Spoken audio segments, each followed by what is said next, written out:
નમસ્કાર મિત્રો, destiny astro આર્ટમાં આપનું સ્વાગત છે. આજના વાર્તાલાપનો વિષય છે, શું તમને વીર વારસો મળશે?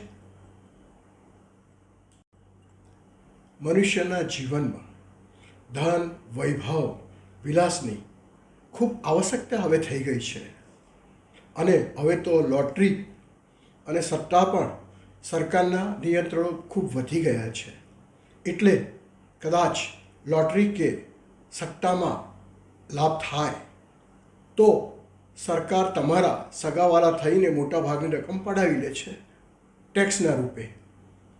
સ્વ ઉપાર્જનથી એટલી આવક થતી નથી કે આધુનિક જીવનની ખૂબ શાંતિ અને આવશ્યક સગવડો આપણને મળી શકે. એટલે જ્યારે મનુષ્યને સ્વપ્રયત્ને ધન પ્રાપ્ત થતું નથી ત્યારે તે વીર વારસાથી વેતરણમાં પડી જાય છે. ક્યારેક ડોસાડોસી ઉકલી જાય અને તેમની મિલકત એમને મળી જાય. જર, જમીન અને જોરું એ કજિયાના છોરું. આ કહેવત સાર્થક કરવા માટે પણ ઘણા પરિવારો પૈતૃક સંપત્તિ કે વારસા માટે વર્ષો સુધી કોર્ટ કચેરીના ધક્કા ખાતા થઈ જાય છે.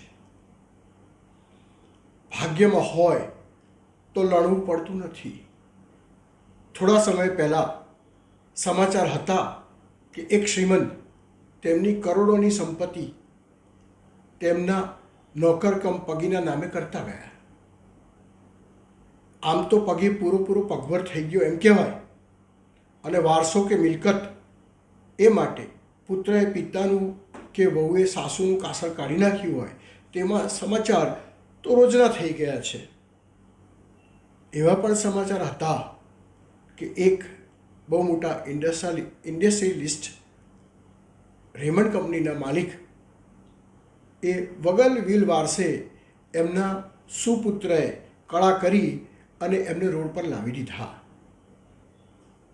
કુંડલીમાં 8મો ભાવ એ વિલ વારસાનો સૂચક છે. સ્વસુર પક્ષ પણ આ જ ભાવથી જોવાય છે. વારસાથી મળતી મિલકત એક પ્રકારનો લાભ ગણાય, જેમાં જાતકના પુરુષાર્થનું કોઈ જ મહત્વ નથી.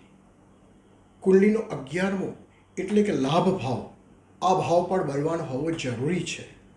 અને બીજો ભાવ કે જે ધન સંપત્તિ સૂચવે છે. આમ આ બધા ભાવોનો સંબંધ શુભ ગ્રહોથી થતો હોય તો ચોક્કસ વિલ યાને વારસો મળે.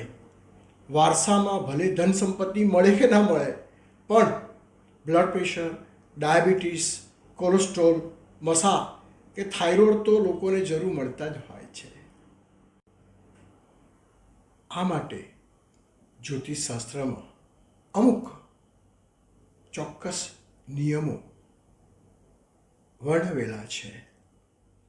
જો અઠ્ઠમેશ અને લાભેશ યુતિ કે દ્રષ્ટિ સંબંધમાં હોય તો વારસો મળે. 8મા ભાવમાં ગુરુ, શુક્ર, બુધ, ચંદ્ર જેવા શુભ ગ્રહ રહેલા હોય. અષ્ટમેશ કેન્દ્ર ત્રિકોણમાં બળવાન થતો હોય. 8મે ગુરુ હોય અને તેની દ્રષ્ટિ પડતી હોય 8મે. સપ્તમેશને પંચમ ભાવ કે પંચમેશ સાથે સંબંધ થતો હોય તો પણ સ્વસુર પક્ષ તરફથી સંપત્તિ મળે. નવમાંશ કુંડલીમાં અષ્ટમેશ ગુરુ સાથે કે મિત્ર રાશિમાં હોય કે વર્ગોત્તમી હોય, નવમેશ અને અઠ્ઠમેશનો પરિવર્તન યોગ થતો હોય, દશમેશ અને નવમેશનો પરિવર્તન યોગ પણ વારસો અપાવે.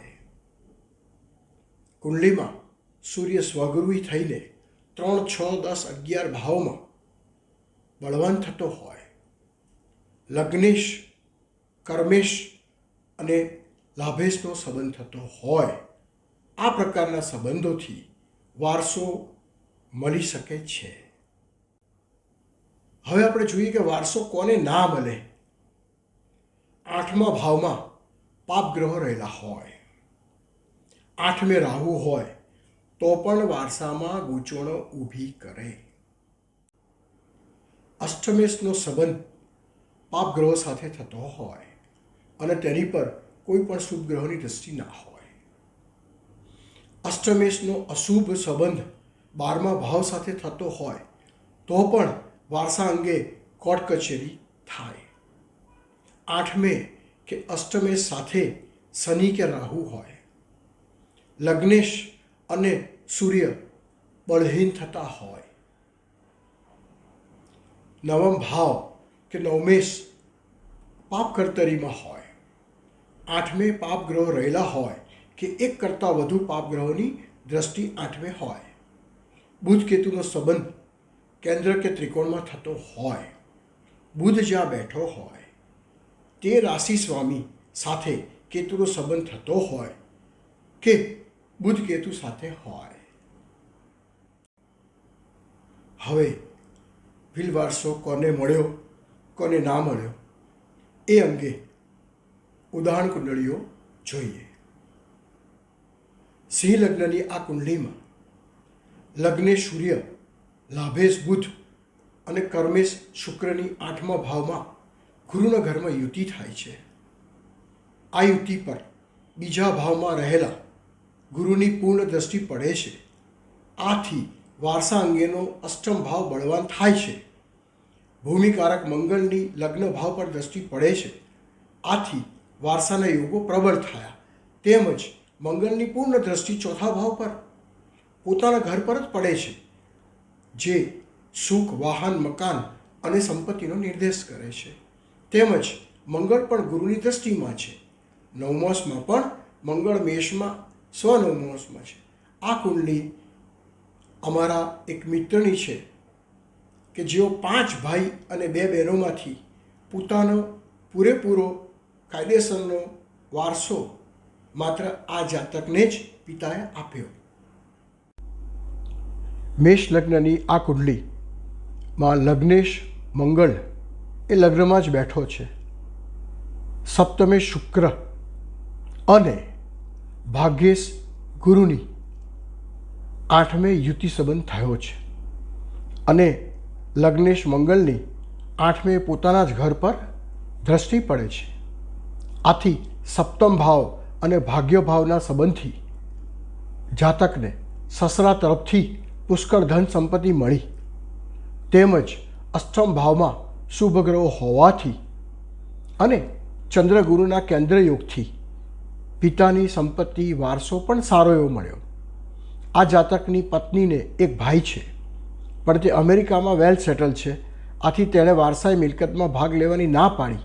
આથી તેનો ભાગ પણ આ જાતકને પત્ની દ્વારા મળ્યો. સિંહ લગ્નની આ કુંડલીમાં લગ્નેશ સૂર્ય કર્મ ભાવમાં શનિ સાથે રહેલો છે. કર્મ ભાવ એટલે પિતા કે પિતાનું કર્મ. આ ભાવમાં સૂર્ય શનિ હોવાથી પિતા સાથે હંમેશા મતભેદ રહ્યા છે. 36નો આંકડો રહ્યો છે. પિતા હંમેશા જાતકને કહ્યા કરે કે બોલ બાપ તું છે કે હું. 8મે મંગળ રાહુ પડ્યા છે. આથી 8મો વારસાનો ભાવ દૂષિત થયો ગણાય. વળી રાહુ આ બાબતે ગૂંચવાડો પણ ઊભો કરે અને મંગળ પણ ભાગ્યસ્થ થઈને પોતાનાથી 12મે જાય છે. આથી ભાગ્યનો પણ વ્યય થયો ગણાય. ગુરુ શુક્રની યુતિ લાભ ભાવમાં થતા અને લાભેશ બુધ ભાગ્યમાં રહેતા મિત્રો તરફથી અવશ્ય લાભ થયો. પણ વ્યયેશ ચંદ્ર ચોથા ભાવમાં વૃશ્ચિક રાશિમાં નીચનો થઈને બેઠો છે. આ કારણસર પિતાની મિલકત કે વારસામાં કશું જ મળ્યું નહીં. સામાન્ય રીતે 2-4 કુંડલીના અભ્યાસ કે અવલોકન પરથી કોઈ ચોક્કસ નિયમ કે પરિણામ મળતું નથી. કારણ કે જ્યોતિષશાસ્ત્ર એક સમયનું શાસ્ત્ર છે, જેમાં 1 અને 1 બરાબર 2 થતા નથી. આથી ઘણી બધી કુંડળીઓના અભ્યાસ અને શાસ્ત્રોમાં નિર્દેશ કરેલા નિયમોના અનુસંધાનમાં જે સૂચિત દાર્શનિક અને હેતુપૂર્ણ બાબતો કુંડલીમાં અમને જણાય છે તે મુજબ કારણ કાઢી જુદા જુદા ભાવો અને ગ્રહોની તલસ્પર્શી અભ્યાસ બાદ અમે આ સમજૂતી અમને પોતે સમજવાનો પ્રયત્ન કરી અને આપને સમજાવવાનો અહીંયા પ્રયત્ન કર્યો છે. જો આપને આ વાર્તાલાપ ગમ્યો હોય તો અચૂક લાઈક કરશો. આભાર.